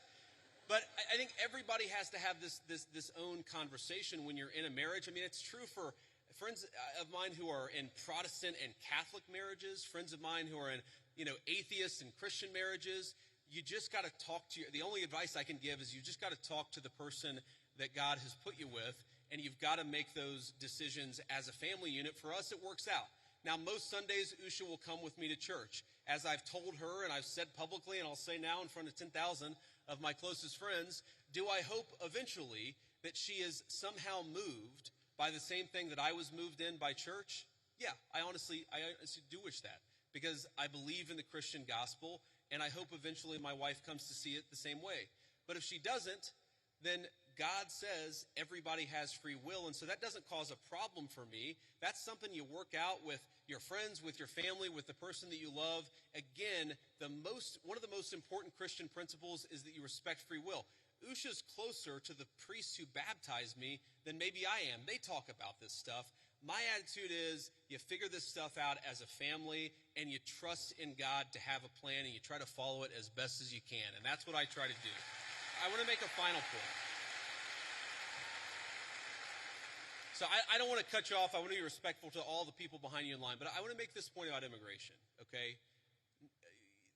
If you ask the question, what is the exact right number of immigrants for the United States to let in, it is just very specific on the context. If you go back to the 1920s, the United States passed an Immigration Reform Act that effectively cut down immigration to close to zero for 40 years in this country. And what happened over those 40 years? The many, many people who had come from many different foreign countries and different foreign cultures, they assimilated into American culture. And there was an expectation that they would assimilate into American culture. I think we have two problems in our immigration system today. And my guess is you're probably a slightly more leftist political persuasion, liberal political persuasion, maybe not.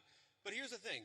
I remember back in my establishment GOP days when I was still very early getting involved in Republican politics, I remember a conservative think tank person who told me that one of the reasons why immigration was really good is that if you had enough diversity in a country, people would mistrust each other and they wouldn't join labor unions. Okay? So when I see a lot of left-wing people who theoretically support organized labor saying we need to flood the country with a limitless number of immigrants, they're unwilling to set any limitations on it. My response to that is you are destroying the very social trust on which American freedom and prosperity was built. And that is really important to me. So the honest answer to your question, what is the exact number of immigrants America should accept in the future? Right now, the answer is far less than we've been accepting. We have got to become a common community again, and you can't do that when you have such high numbers of immigration, which is one of the reasons why we have the immigration policy we do. Thank you. Next.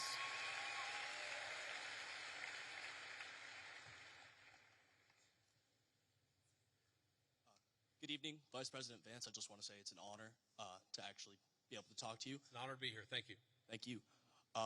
One of my biggest questions is, I feel like one of the biggest problems that America is facing today is that ever-growing social political divide, and we're seeing this on the Republican and Democratic side, but we've seen that a refusal to cooperate with the other side has led to some major issues, including right now the government shutdown, and I wonder, as the party in power, what are your plans to address that issue towards reaching that olive branch out to the other side to actually come to an agreement on how to go forward with our government? Look, it's a very good question, and let me just say on the government shutdown in particular, the reality here is that there's a very simple bill that just reopens the government. It does it through pretty much the end of the year. That got every single Republican in the House of Representatives to support it. And then it got 52 Republicans in the Senate and 3 Democrats in the Senate to support it. But because of weird Senate procedural rules, it requires a 60-vote threshold. So on that issue in particular, when you have every single Republican with like 2 exceptions in both houses of Congress, I feel pretty confident. I know that I'm partisan. I know I have an R next to my name. But I feel pretty damn good saying the shutdown is the Democrats' fault because we voted again and again to open it.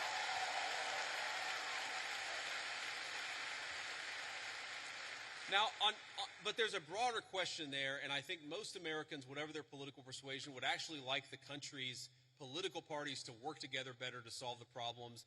And look, and I agree with that. And my approach when I was in the United States Senate was to try to find some issues where we could agree with the other side on and try to work with them on it. And let me give you one example. I really worry about concentration in the corporate sector. I worry about big corporate monopolies. I worry that when you have only 1 or 2 companies dominating an entire sector, it's bad for liberty and it's bad for prosperity. So you may be shocked to hear this, but I actually worked with Elizabeth Warren on some anti-monopoly stuff when I was in the United States Senate. But here's the problem. The problem is there is actually a lot of things where we could work across the aisle. There are a lot of President Trump, is in my view, you haven't seen organized labor ever get behind a Republican, at least in 100 years, like they have behind Donald J. Trump. There are a lot of areas of common ground on that question. The problem is, as reasonable as some of these people can be in private, in public, the current obsession of the Democratic Party in leadership, I'm not saying every Democrat in the country, but the current obsession of every Democrat in Congress is get President Trump, fight President Trump, attack President Trump. It is impossible for us to work across the aisle unless a person is willing to put down their partisan sword, shut the hell up about fake scandals related to Donald Trump, and actually work with us. That's the way you make this happen. Next. Thank you. Thank you. Next. I'm going to try to get through as many as possible, guys. Thank you. Good evening, Mr. Vice President. Hello. Hi. I actually drove here all the way from Memphis, Tennessee. Go Tigers. So, I'm sure everyone here is aware of the Memphis Safe Task Force that has been in the city for about a month now, and I checked a little earlier. As of this morning, I believe they've arrested 1,700 people and seized about 300 illegal guns. So I want to ask, how does this law enforcement objective jive with Attorney General Pam Bondi's pledge to make the Department of Justice a more pro-Second Amendment Department of Justice? Because I'm sure most people in here support the Second Amendment. So how can Republicans and this Department of Justice use the current gun laws that are on the books that a lot of pro-Second Amendment advocates disagree with, that we wanted to overturn in the Big Beautiful Bill, but we didn't get it? Yeah. So I understand the question. And by the way, I supported some of those changes in the Big Beautiful Bill. I know the President of the United States did too. We didn't have the votes to get them in there, and that's as simple as that. But I know exactly what you're talking about because there were a couple of issues in particular. I talked to some of my Second Amendment friends. But here's the basic issue. We don't want people who have violated the law, who have committed felonies. The Second Amendment, like every other amendment, it's about due process. It's that you don't have your rights violated unless there is due process of law. If you're a person who's committed 4 felonies and a court has lawfully ordered that you shouldn't have a gun and you're running around with a firearm, I don't have any problem with law enforcement saying you don't get to have that firearm that is illegally possessed, illegally obtained. I think that's basic law and order. Now again, if you had somebody come in and say, well, we don't think that person should have a firearm, but they haven't violated any law, that's a totally separate question. That's not what we're focused on. What we're focused on is violent crime and people who have violated, the bodily autonomy of another human people. A person who has committed an act of violence against one of their fellow citizens, we're going to clean up the streets, get those people off the streets, and make America safe for the American citizens again. That is our entire law and order policy, and I think we're doing a pretty good job at it. Thank you.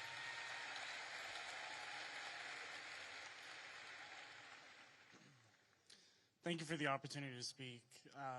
I'm a Christian man, and I'm just confused why that there's this notion that we might have owe Israel something, or that they're our greatest ally, or that we have to support this multi-$100 billion foreign aid package to Israel to cover this, to quote Charlie Kirk, ethnic cleansing in Gaza. I'm just confused why this idea has come around, considering the fact that not only does their religion not agree with ours, but also openly supports the prosecution of ours. Yeah, so let me say a few things about this. First of all, when the President of the United States says America first, that means that he pursues the interests of Americans first. That is our entire foreign policy. And that doesn't mean that you're not going to have alliances, that you're not going to work with other countries from time to time. And that is what the President believes, is that Israel, sometimes they have similar interests to the United States and we're going to work with them in that case. Sometimes they don't have similar interests to the United States. And this example, the most recent Gaza peace plan that all of us have been working on very hard for the past few weeks, the President of the United States could only get that peace deal done by actually being willing to apply leverage to the state of Israel. So when people say that Israel is somehow manipulating or controlling the President of the United States, they're not controlling this President of the United States, which is one of the reasons why we'd be able to have some of the success that we've had in the Middle East. Now, you ask about, sort of Jews disagreeing with Christians on certain religious ideas. Yeah, absolutely. It's one of the realities is that Jews do not believe that Jesus Christ is the Messiah. Obviously, Christians do believe that. There are some significant theological disagreements between Christians and Jews.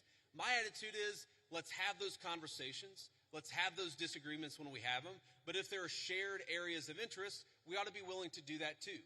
For example, one thing I really, really care about is the preservation of the Church of the Holy Sepulchre in Jerusalem. Christians believe that that is the site where Jesus Christ was crucified, and also that his tomb is right there as well.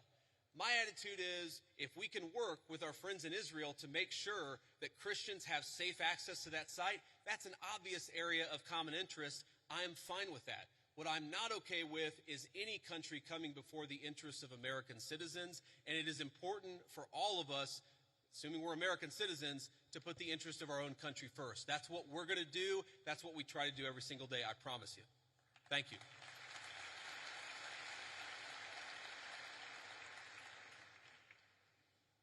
Hi, Mr. Vice President. I'm the president of our pro-life organization here at Ole Miss, Rebels for Life.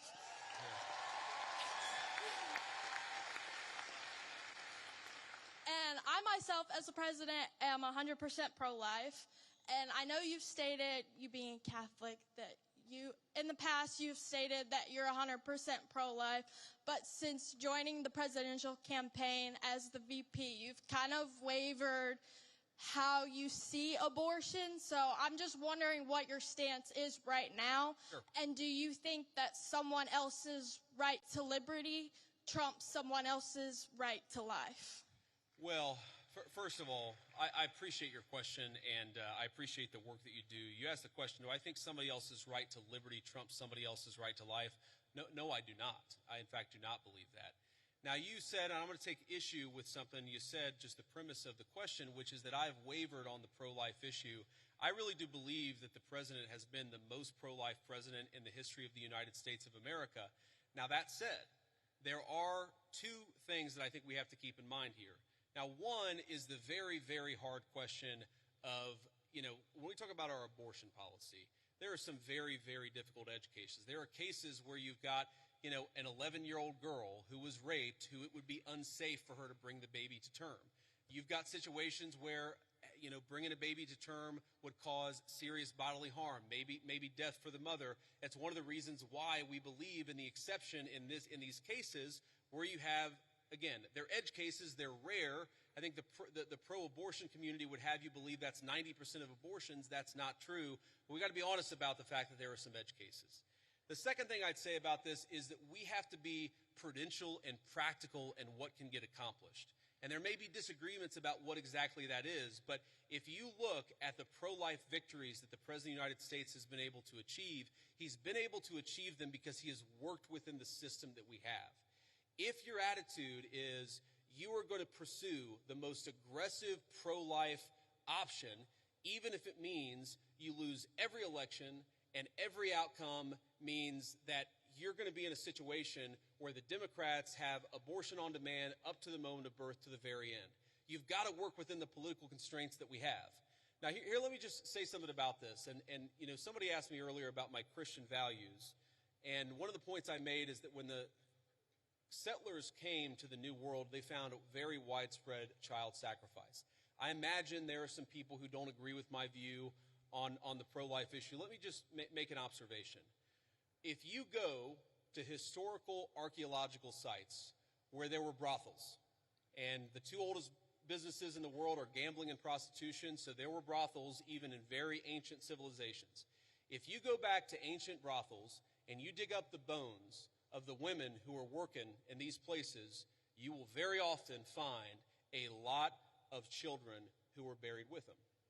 And the answer is that whenever a society decides to discard innocent babies, they also don't treat their women very well.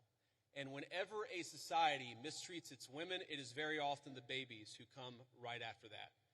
There is a reason why Christian civilization ended the practice of child sacrifice all over the world, and it's one of the great accomplishments of Christian civilization. I believe that we should try to be protecting every unborn life. There's a question of exactly how we do it, but I would never say that anyone's right to life should be sacrificed. Thank you, man.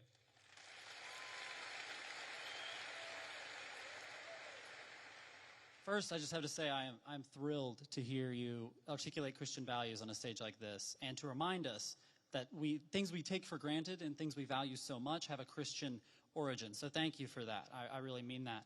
However, so much of liberalism, by the way, so much of the far left is a sort of, if you really pay attention to it, it's a kind of perverted version of Christianity. Like, there's nothing wrong, of course, with focusing on people who are disenfranchised, for example. That's the focus of liberalism.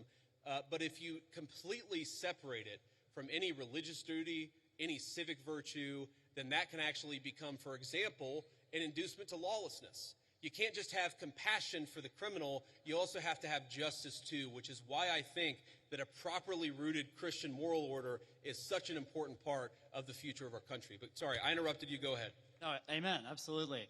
Now, as much as I hope and pray that we can be a nation of Christians, the idea of a Christian nation scares me. So I'd like to hear your feedback on a pretty nuanced argument here, that perhaps there should be a wall of separation, as at least one of our founders advocated, between church and state at the national level. However, that line can and should get blurrier as we descend to the community level.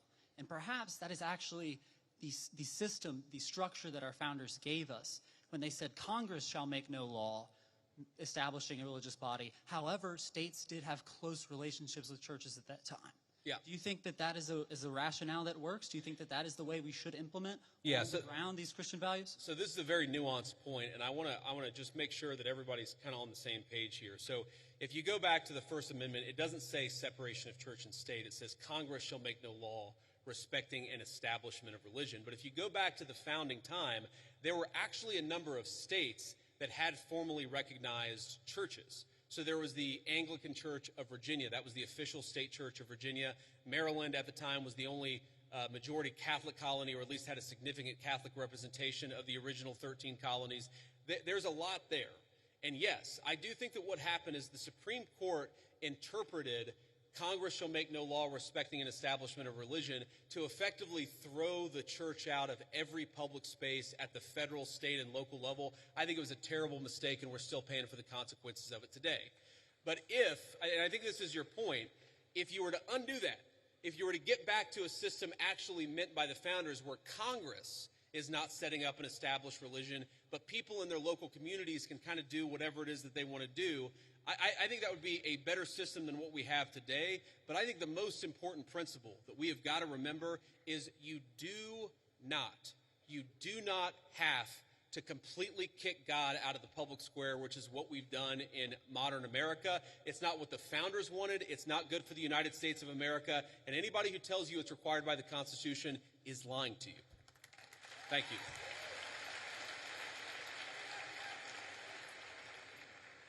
Hello, JD. How you doing today, man? Good. How you doing? In the wise words of Ricky Bobby, I don't know what to do with my hands. Don't feel bad. Neither do I half the time, man. Okay. First off, yeah, laugh it up.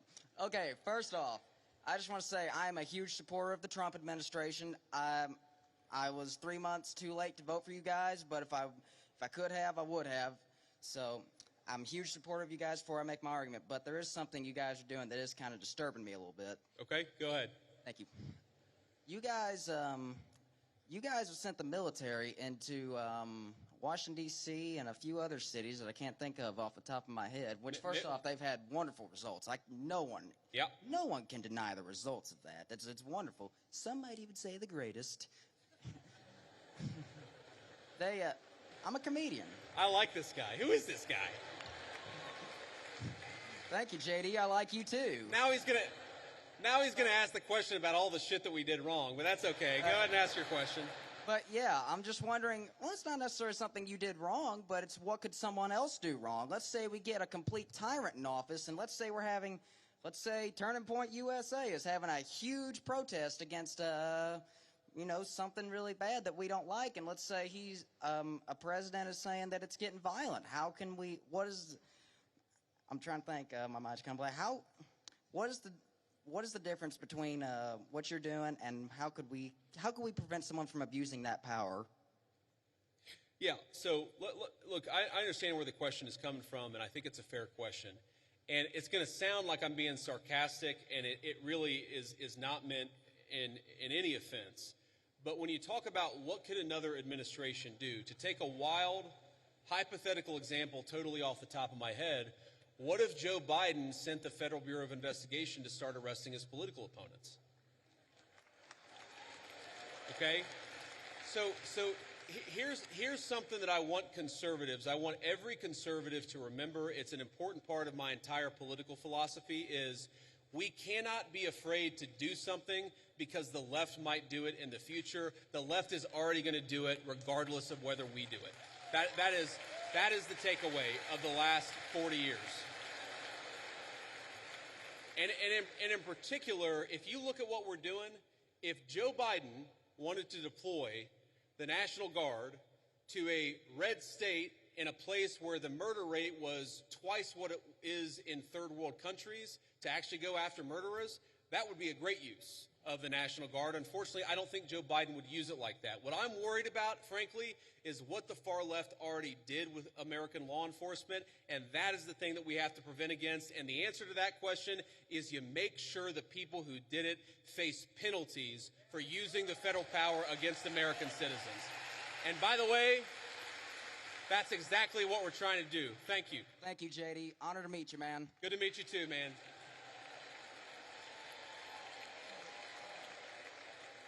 This will be the last question. Ricky Bobby, 2048. That's who I'm voting for.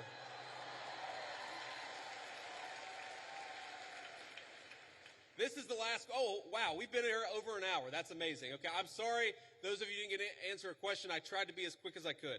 Go ahead. Mr. Vice President, I'm humbled and honored to be here. Recently, President Trump endorsed a candidate to run against Republican Representative Thomas Massie, who has opposed and criticized some of the Trump administration's aims. How would you address those who fear that principled disagreement or independent thinking is discouraged within the party because of how it can be framed as a betrayal instead of as internal accountability or an opportunity for debate and negotiation? So it's a very good question. And let me say this one is hard for me. And the reason it's hard for me is because Thomas Massie and he's one of the first people that ever reached out to me about my book or about political office. I've known Thomas Massie well before I ever got involved in politics. Thomas's wife died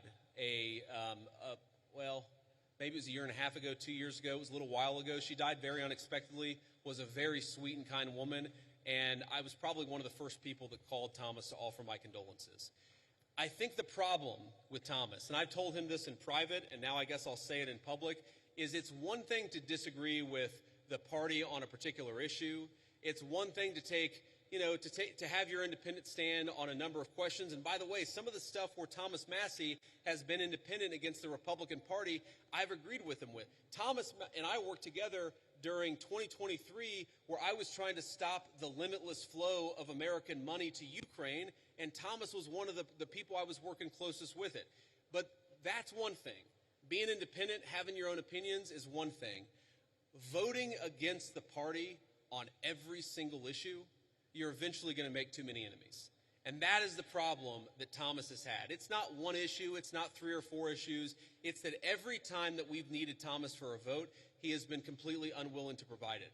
That is why the President of the United States has trained his ire on Thomas Massie. It's because we can never count on him for some of the most difficult votes. I wish that weren't the case. I say that as somebody who's known Thomas well before I got into politics, but politics is politics, and when you always vote against the party, you can't expect the party to actually back you. That's the reality. So, Let me say just a couple of final things before I hit the road here. And one, it has been such an amazing honor to be with all of you this evening. I want to say two things.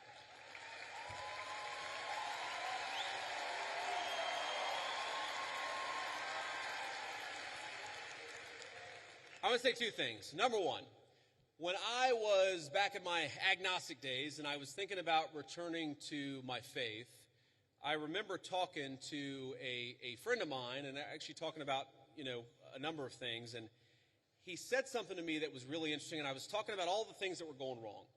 I was looking to the future. I was talking about everything that was broken in the world. And I said to him, things are just really, really dark.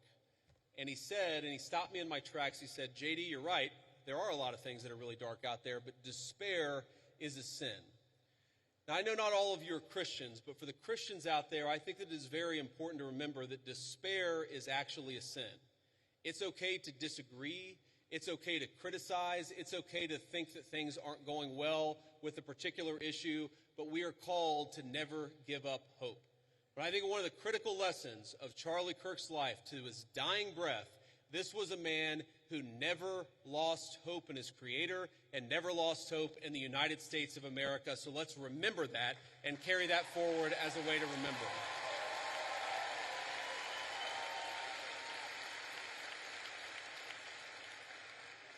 And the second thing that I want to say is, in line with despair being a sin, look, I imagine that I can tell most of you apparently agree with a lot of what I said. I'm sure that a lot of you disagree with some of the things that I've said.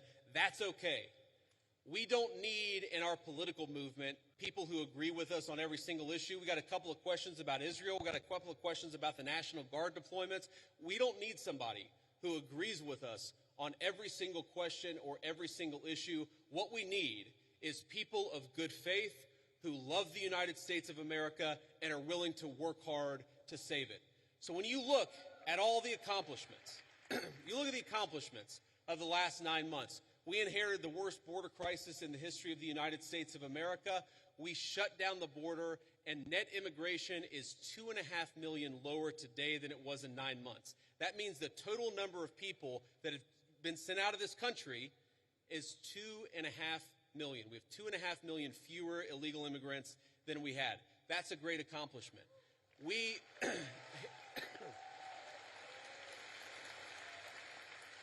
We inherited a terrible affordability crisis from Joe Biden, and I'm not going to tell you everything's perfect because it was a real bad situation that we inherited, but inflation is consistently below economists' expectations, and we are chipping away at it every single day.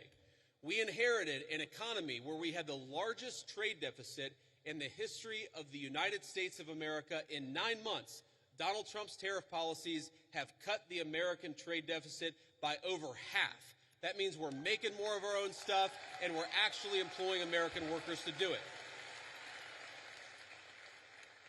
And all that is to say that very often, Charlie Kirk would call me and he would say, not attaboy, but he would say, do more, do more, do more.